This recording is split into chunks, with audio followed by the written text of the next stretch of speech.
अच्छी बुद्धि कहाँ से मिलती है व्यक्ति को, किसी को? अच्छी बुद्धि सत्संग से ही मिलती है। चाहे वो ध्रुव जी हो, चाहे प्रहलाद जी हो, चाहे तुलसीदास जी हो, चाहे कबीर साहब जी हो, चाहे विवेकानंद हो, चाहे शंकराचार्य हो, चाहे और भी महापुरुष हो, सबको सत्संग से ही अच्छी बुद्धि मिली। तो अच्छी बुद्धि सत्संग से मिलती है। यदि व्यक्ति कुसंग में जाता है तो उसकी बुद्धि भ्रष्ट हो जाती है, खराब हो जाती है। रावण तो बहुत बड़ा विद्वान था, लेकिन उसकी बुद्धि भ्रष्ट हो गई। विद्वान तो था, 4 वेद का, 6 शास्त्र का, 18 पुराण का ज्ञाता था, बहुत सारे गुण भी थे उसमें, ये बात नहीं है।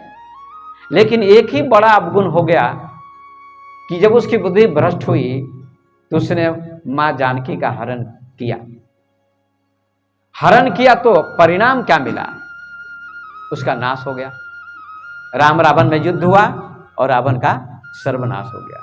सोने की लंका नष्ट हो गई। बुद्धि खराब होने से, बुद्धि भ्रष्ट होने से उसका सर्वनाश हो गया। विनाश काले विपरीत बुद्धि, संस्कृत में लिखा है।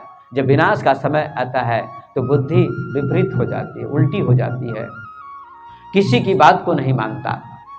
और रावण किसी की बात को नहीं मानता था। सबने समझाया, विभीषण ने समझाया, मंदोदरी ने समझाया, बहुत लोगों ने समझाया, लेकिन किसी की बात नहीं मानी तो भ्रष्ट हो गया। सीता जी को हरण करके ले गया। अंत में राम रावण का युद्ध हुआ और रावण मारा गया। 1 लाख पूत 1.25 लाख नाती, तेही रावण कर दिया नबाती। दीपक जलाने वाला भी उसके घर में कोई नहीं था, ऐसा लिखा है। और उसकी लाश पड़ी है और मंदोदरी रो रही है कि आपको राम से बैर नहीं करना चाहिए था, दुश्मनी नहीं करनी चाहिए थी। राम विरोध असहाल तुम्हारा, मंदोदरी कहती है, राम विरोध असहाल तुम्हारा, रहा न कुल कोई रो बनहारा। राम के विरोध में आपका हाल ऐसा हो गया कि कुल में कोई रोने वाला भी नहीं बचा।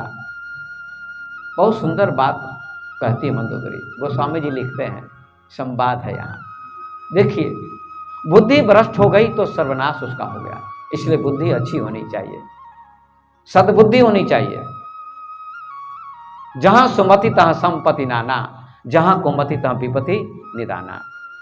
गोस्वामी जी ने फिर कहा कि जहां सद्बुद्धि होती है, सुमति होती है, अच्छी बुद्धि होती है, वहां संपत्ति बहुत होती है।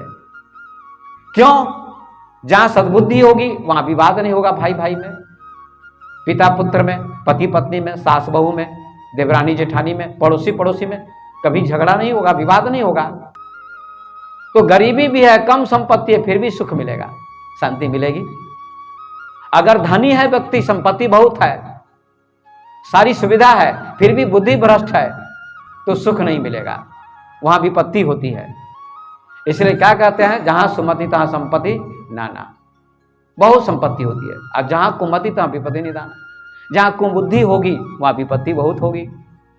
दूसरा उदाहरण दुर्योधन का है। रावण की बुद्धि भ्रष्ट हुई तो सीता का हरण किया, ये सारी दुनिया जानती है। लेकिन जानने से कुछ ना होगा, जीवन हमारा कैसा होना चाहिए। रामायण बहुत लोगों को याद है, लेकिन याद होने से कुछ ना होगा। गीता बहुत लोगों को याद है, याद होने से कुछ ना होगा। एक आदमी था गीता का ज्ञानी, पूरी गीता याद थी, 700 श्लोक हैं गीता में, 18 अध्याय हैं, 700 श्लोक याद थे उसको।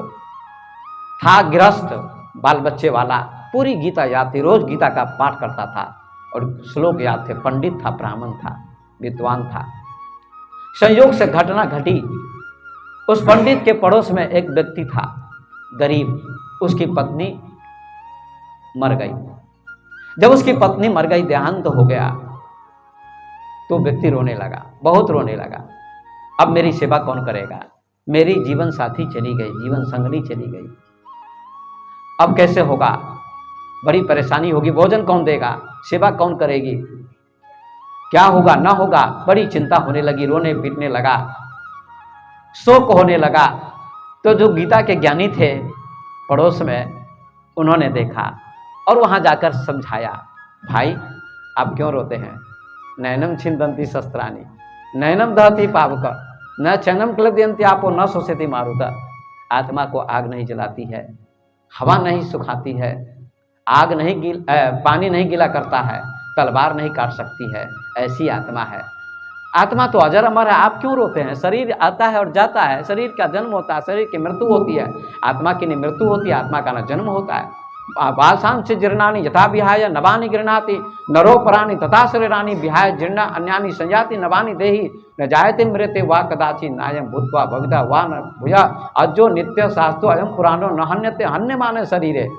भगवान कृष्ण अर्जुन से युद्ध के मैदान में कहते हैं, अर्जुन युद्ध कर उठ, कायर मत बन, नपुंसकता को प्राप्त मत हो, नहीं तो युद्ध कोई दूसरा जीत लेगा। इसलिए तू क्षत्रिय है, उठ खड़ा हो, ये तेरे भाग्य में लिखा है, उठ। और कहते हैं जैसे मनुष्य पुराने वस्त्रों को त्याग कर नए वस्त्रों को धारण करता है, अर्जुन को समझाते हैं, ऐसे ही जीव आत्मा भी पुराने शरीर को छोड़कर नए शरीर को धारण कर लेती है। आत्मा न कभी जन्म लेती है न कभी मरती है। शरीर के मारे जाने के बाद में, मृत्यु के बाद भी आत्मा नहीं मरती है, न इसको कोई मार सकता है, न किसी के द्वारा मारी जाती है। ऐसी आत्मा है शाश्वत अजर अमर। अर्जुन उठ खड़ा हो, ऐसा कहते हैं, बल देते हैं, आत्मबल देते हैं, जगाते हैं। अर्जुन सो जाता है, सो गया मोह में ममता में, उसको जगाते हैं। अर्जुन उठता है, 18 अध्याय सुनाने के बाद उठता है, तब युद्ध करता है। इसलिए उस गीता के ज्ञानी ने उस सज्जन को बताया, समझाया, क्यों रोते हो? शरीर चला गया, आना जाना संसार का नियम है, कोई जन्म ले रहा है, कोई मर रहा है, क्यों रोते हो? तो उस व्यक्ति को थोड़ी सांत्वना मिली, अच्छा लगा कि ठीक कहते हैं, अच्छा ज्ञान आपने दिया, आपने शोक मिटा दिया, आपने सांत्वना दी, ज्ञान दिया।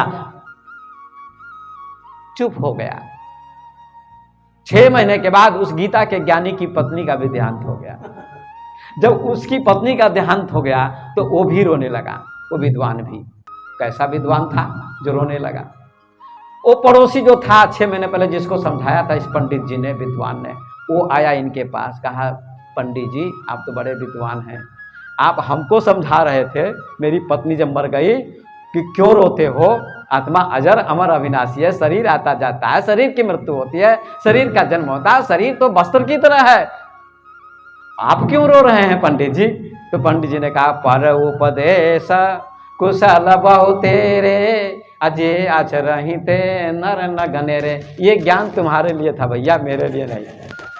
ये ज्ञान मेरे लिए नहीं था, स्वयं आचरण में उतारना चाहिए, तब ज्ञान लागू होगा, प्रवचन लागू होगा, अन्यथा लागू नहीं होगा।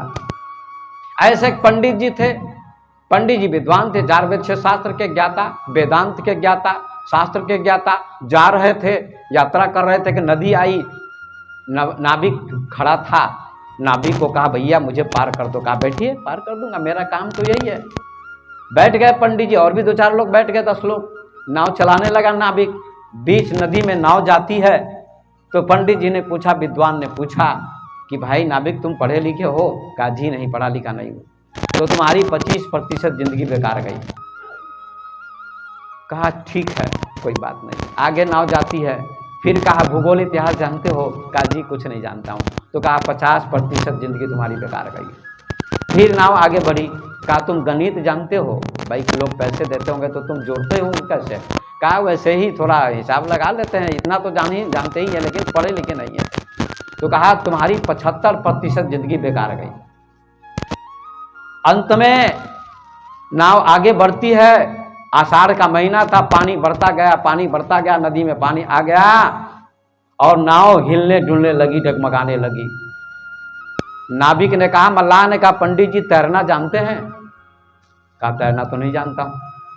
तो आपकी पूरी जिंदगी बेकार है, आपकी पूरी जिंदगी बेकार है, क्योंकि नाव डूबने वाली है। और नाव डूब गई, पंडित जी भी डूब गए और मल्लाह तैर के पार हो गया। शास्त्र पार नहीं लगाएगा आपको, शास्त्र पार नहीं लगाएगा। पार कौन लगाएंगे? सदगुरु, जीवित गुरु वो पार लगाएंगे। वो शास्त्र ज्ञानी थे।